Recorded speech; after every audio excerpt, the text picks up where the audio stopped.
Under the boundless, star-strewn canopy of the desert night, a streak of fire split the sky. It was not a meteor, though it tore through the atmosphere with a similar ferocity, nor was it a simple earthly machine. It was Selenia's spacecraft, a vessel from beyond the known stars, now caught in the throes of a catastrophic descent toward the barren, windswept sands below. The craft, a marvel of extraterrestrial engineering, screamed across the heavens, its hull glowing cherry red as it battled Earth's unyielding atmosphere. Sparks flew, and pieces of the outer casing sheared off, trailing flames like shooting stars. With a deafening roar, the ship slammed into the dunes, the impact sending shockwaves through the quiet desert and hurling sand into the air like an angry storm. The dust settled slowly, the silence profound after such violence. The wreckage lay skewed across the landscape, a jagged scar of blackened metal and smoldering debris. Here and there, remnants of advanced technology flickered with residual power, casting eerie lights that danced over the dunes and illuminated the craft's broken body. At the heart of this chaos, a hatch groaned and creaked open, as if pushed by an unseen force. From within the dimly lit confines of the ship, a figure emerged, Selenia. Her form was humanoid, delicate yet distinctly alien, her skin catching the moonlight to reveal a texture of soft, shimmering scales that resembled a tapestry woven from the ocean depths of her distant world. She stepped out onto the sand, her movements graceful, almost floating, as if she were still adapting to the gravity of this new world. Her eyes, wide and reflective as the clear waters of her home planet, scanned the horizon. The desert stretched endlessly, undulating dunes like the frozen waves of an ochre sea, indifferent to her plight. The cool night air brushed against her exposed skin, a stark contrast to the warmth still radiating from the wreckage behind her. A thin, surreal mist began to form, weaving around her feet as if the earth itself were reacting to her alien presence. She turned her gaze upward, taking in the vastness of the sky, the countless stars witnessing her ordeal with a dispassionate sparkle.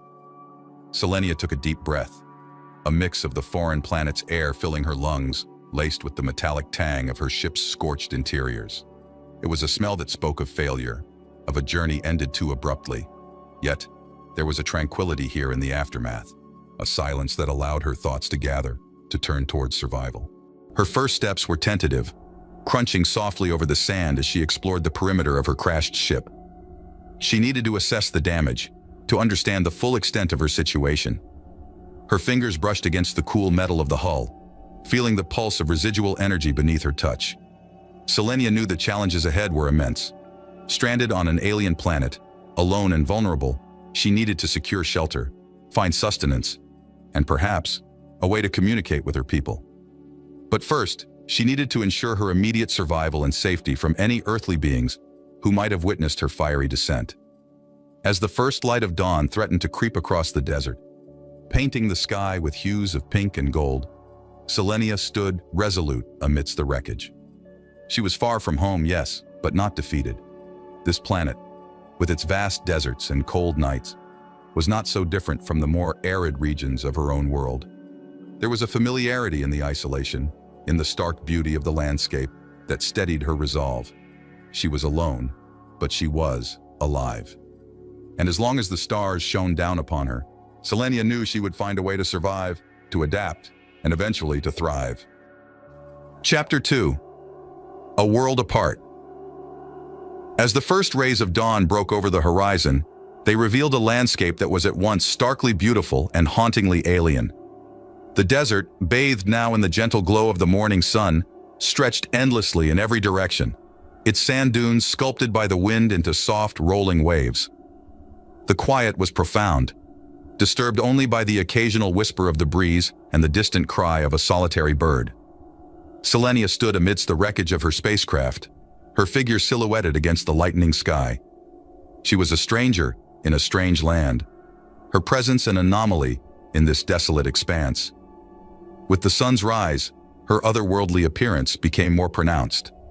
The soft metallic scales that covered her skin shimmered subtly, reflecting the sun's rays in a spectrum of iridescent blues and greens, mimicking the vibrant life of her oceanic home world. Her eyes, too, seemed to absorb and refract the light, shining with a depth of color that spoke of seas uncharted by human eyes. She moved with cautious grace, exploring the terrain around her crash site, every sense alert to the unfamiliar sights and sounds of Earth. The wreckage itself was a labyrinth of twisted metal and scattered debris. Selenia navigated it with an engineer's eye, assessing the damage with a mixture of professional detachment and personal loss. Here lay the remnants of what had been a pinnacle of her civilization's technology, now reduced to a charred shell. Pieces of the hull were scattered like the bones of some great beast, and the once sleek surfaces were scorched and pitted from the fiery descent. Despite the destruction, the craft was not entirely dead. Patches of residual energy hummed through the structure, pulsating with a faint, rhythmic glow that seemed almost like a heartbeat. Selenia approached the main console, a complex arrangement of controls and displays, now mostly dark. She placed her hand on the surface, feeling the cool metal under her fingertips, and concentrated. A flicker of light, then a steady glow emerged as she managed to activate the emergency power. The screen came alive with cascading data, streams of information flowing in the intricate script of her language. Her eyes scanned the readouts, a frown creasing her brow. The ship's core systems were beyond repair, but there might be salvageable parts that could aid her survival, or even help her contact her people. As she worked, her mind raced with plans and calculations. She cataloged her immediate needs: water, food, shelter. The desert might be akin to the arid regions of her planet, but she knew the Earth's environment could be harsh and unforgiving. She would need to find a source of water soon. The dehydration would weaken her, making her vulnerable to the planet's elements and any potential threats. With a sense of purpose, Selenia extracted a small, handheld device from a compartment beside the console.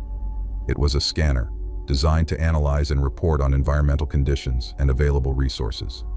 Turning it on, she began to scan the area, the device emitting a soft, pulsing sound as it gathered data.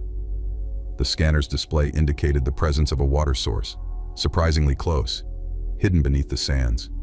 With careful, measured steps, she began to follow the device's directions, moving away from the safety of her ship into the unknown.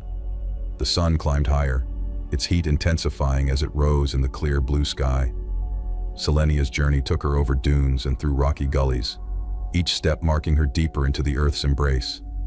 The desert revealed its beauty to her in small revelations.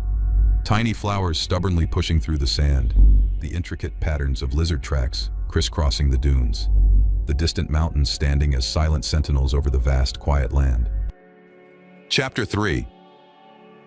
The First Encounter. As the sun ascended towards its zenith, casting sharp shadows on the rippled sands, Selenia lingered by the oasis. The lush, unexpected greenery was a stark contrast to the sprawling desert expanse. Tiny creatures, perhaps curious about the newcomer, ventured close before darting away into the safety of the underbrush. She observed them with a scientist's curiosity, noting their adaptations to the harsh environment. Yet, even as she immersed herself in this brief respite, her senses remained acutely aware of her surroundings. The solitude of the desert was deceptive, she knew, offering both sanctuary and peril.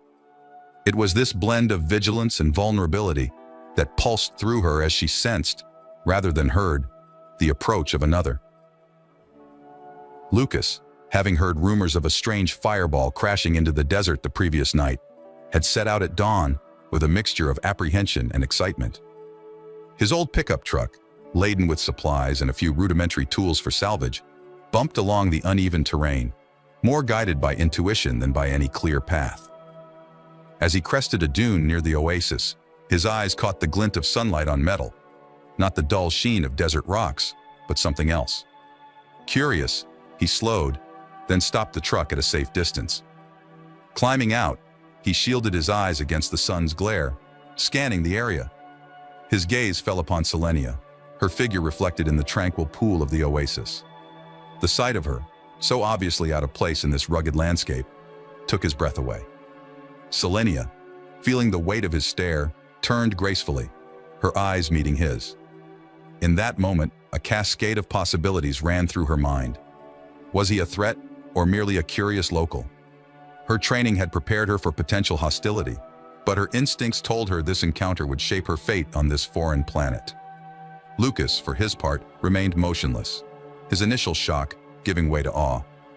The alien, standing by the water with the poise of a creature born to mystery, looked back at him with eyes like the deepest sea. He raised his hands in a universal gesture of peace and took a cautious step forward. "Hello," he called out, his voice betraying a tremor of uncertainty. "I mean you no harm." Selenia studied him, a tall figure, his hair touched by the sun, his attire simple but rugged, adapted to his environment. His open face and slow movements spoke of sincerity. She replied in her own language initially, the melodic tones flowing oddly in the still air. Realizing her mistake, she paused, focusing her thoughts. Her species was adept at linguistic mimicry, and she quickly adapted to his language. "I understand you," she tried again, her accent strange but clear. "I am Selenia." Lucas blinked, astonished not only by her quick grasp of English, but also by the lyrical quality of her voice. "I'm Lucas," he responded, taking another cautious step towards her. Are you from the crash last night?" "Yes," she confirmed, her gaze never leaving his. "My vessel was damaged beyond repair. I am stranded." The word stranded hung between them, heavy with implications. Lucas's mind raced with the enormity of what he was facing. An actual being from another world, alone and apparently in need of help. His natural inclination to assist overrode any lingering fear. "If you need help, I can offer it," Lucas said, gesturing towards the direction of his home. "I live not far from here. It's safe." Selenia considered his offer. Her mission had always been one of peaceful exploration, and now, survival depended on forming alliances. Trust, a commodity as valuable as any she might find on this planet, was what she needed to establish now. "Thank you, Lucas," she said, her decision made. "I accept your help." Together, they walked back to his truck, the desert sun high above, indifferent to the beginnings of an extraordinary alliance. Lucas, glancing at Selenia as they approached his vehicle, felt the weight of responsibility settle on him. Here was a being, lost and far from home, and he was now her anchor in this vast, unyielding desert. As they drove away, the oasis receded into the background, a mirror of tranquility at odds with the uncertainty and potential dangers that lay ahead. But in the cab of the truck, two disparate beings began the delicate dance of mutual understanding, each aware that their futures had become irrevocably intertwined. Chapter 4. Unlikely Alliances. The journey to Lucas's homestead was a quiet odyssey through a world Selenia had only begun to understand. Outside, the desert landscape rolled past, indifferent to its new visitor. Inside the truck, every mile decreased the distance between two vastly different beings. Lucas's home was a modest structure, nestled at the edge of a small, tranquil town. It was surrounded by sparse vegetation, hardy and rugged, much like the man himself. As they approached, Lucas glanced at Selenia, trying to gauge her reaction to her first view of human habitation. "It's not much, but it's home," he said, as they pulled into the drive. His voice carried a hint of apology, perhaps understanding the stark contrast between her advanced technological background and his simple earthly existence. Selenia observed the building, her eyes taking in the quaint architecture, the way the house seemed to blend into its environment. "It is more than sufficient, Lucas. Thank you for sharing it with me," she replied, her voice soft, but filled with a genuine appreciation that relaxed some of the tension in Lucas's shoulders. Inside, Lucas showed Selenia to a small guest room where she could rest and store her belongings. The room was simple: a bed, a dresser, and a small window that looked out over a backyard that bordered the open desert. It was quiet, a silence that spoke of peaceful evenings and clear, star-filled nights. "I'll give you some time to settle in," Lucas said, lingering in the doorway. "When you're ready, we can talk over some food. There's a lot we need to figure out." Selenia nodded, her mind already racing with questions about Earth, its inhabitants, and the potential resources she could find here. "That would be agreeable," she agreed. Once alone, Selenia took a moment to process everything. The room, though alien in its simplicity, provided a sense of security. She unpacked a few personal items from her survival kit, simple tools and a small holographic device that, when activated, projected a 3D map of the galaxy.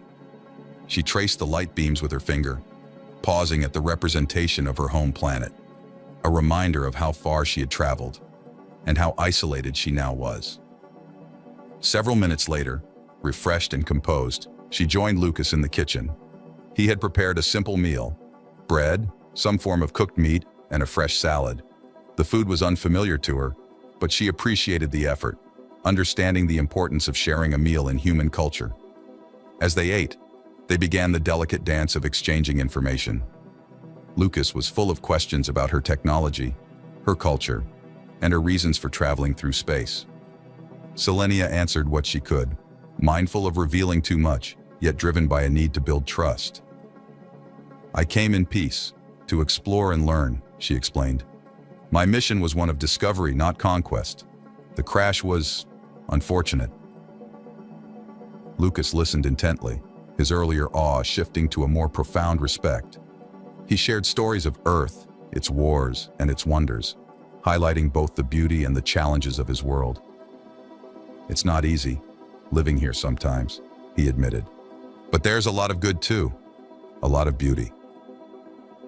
The conversation shifted to her immediate needs. Selenia expressed her need to locate any salvageable parts from her ship that might help repair her communication device. Lucas, intrigued by the challenge and motivated by a burgeoning sense of responsibility towards Selenia, offered to help. "I know a few places where people might not notice or care about some extra pieces of metal," he suggested. "We can start there." Their plan formed, a pact made over shared food and cautious optimism. They would venture out at first light, seeking what remained of her once great ship. Lucas couldn't help but feel that this was the beginning of something significant, not just for him or Selenia, but potentially for all of humanity. That night, as Selenia lay in her borrowed bed, the stars outside the window seemed a little less distant. On Earth, under its vast skies, she found the first thread of hope. Maybe, just maybe, this strange new world could become a home. Chapter 5. Night Raiders. The pre-dawn darkness enveloped the world in a cool, silent shroud as Lucas and Selenia set out from his house. The pickup truck's engine rumbled softly, a stark contrast to the quiet expanse of desert they crossed under the faint glimmer of stars. Their destination was the crash site, now a place of both trepidation and necessity. Lucas navigated the familiar yet treacherous paths with an ease born of years living on this rugged terrain. Beside him, Selenia sat, her gaze fixed on the horizon, where the first hints of dawn were beginning to paint the sky in muted colors. Her mind was a whirlwind of strategy and calculation, preparing for what they might find at the wreckage. As they drew closer to the site, the early morning silence was broken by a sudden sharp crackle over the truck's radio, a static-filled warning of something amiss. Lucas reached out instinctively to turn up the volume, catching bits and pieces of a frantic call for local law enforcement about unusual activity near the area they were headed. "Looks like we might not be the only ones interested in your ship," Lucas murmured, tension lining his voice as he glanced at Selenia. Her eyes narrowed, a fierce determination settling over her features. "We must be cautious. My people are not the only ones who traverse the stars. Others, they may not be as peaceful." Pulling off the road and cutting the engine a safe distance from the crash site, they proceeded on foot. The terrain underfoot was uneven, the soft whir of sand shifting with each step, as they made their way to the crest of a small dune overlooking the wreckage. What they saw confirmed their fears. Several figures were already there, moving methodically through the debris. Their movements were efficient, predatory, a group of scavengers, not human, their forms lithe and angular, disturbingly adept in the dim light. Lucas reached for the binoculars slung around his neck, observing the intruders through the enhanced lens. "They're not from around here," he whispered, passing the binoculars to Selenia. She took them, her gaze sharp as she studied the scavengers. "Nor are they from my world. We call them Kraltivores, interstellar thieves drawn to technology and conflict. They must have detected the residual energy of my ship." "We need a plan," Lucas said, his mind racing through options. Selenia handed back the binoculars and began to edge back down the dune. "We need to distract them. I can approach from the west. Use some of the minor tech I salvaged to create a diversion. Once they're drawn away, you go in and retrieve what we can use." Lucas nodded, his respect for Selenia's calm under pressure growing. "Be careful," he said, his concern evident. Moving swiftly but silently, Selenia circled wide, using the undulating dunes as cover. She carried with her a small device, a sphere no larger than a baseball, which she activated just before throwing it towards the opposite side of the crash site. The device emitted a piercing, disorienting screech, accompanied by a burst of light, drawing the attention of the Kraltivores instantly. As the creatures turned to investigate the new threat, Lucas moved. He dashed into the fray, his heart pounding, adrenaline fueling his movements as he grabbed what appeared to be communications equipment and some power cells, items Selenia had described the night before. The distraction was short-lived, however, and soon the sharp, alert eyes of the Kraltivores swept back towards the heart of the wreckage. Lucas, realizing the window was closing, made a final grab for a particularly intricate piece of machinery before retreating. With the scavengers now fully aware of the humans' presence, Selenia re-emerged from her hiding spot, her own device, ready to create a second diversion if needed. But it wasn't necessary. The Kraltivores, wary of engaging with the unknown capabilities of Earth's inhabitants, collected what they could in a hurried frenzy before disappearing into their sleek, dark vessel, which hovered ominously before silently shooting into the dawn sky. Breathing heavily, Lucas and Selenia regrouped, their earlier retrieval mission now a scramble for survival and protection of what technology remained. They inspected the items Lucas had managed to secure, relief mixed with the sobering reality of the risks they faced. "Thank you," Selenia said, her voice a blend of gratitude and concern as she looked at Lucas. "We have what we need for now, but today has shown us the dangers that lie ahead." As they made their way back to the truck, the sun crested the horizon fully, washing the desert in a harsh, revealing light. The day ahead would be long and filled with challenges, but for now, they had survived. Together, they drove back in silence, each lost in thoughts of what dangers the next night might bring.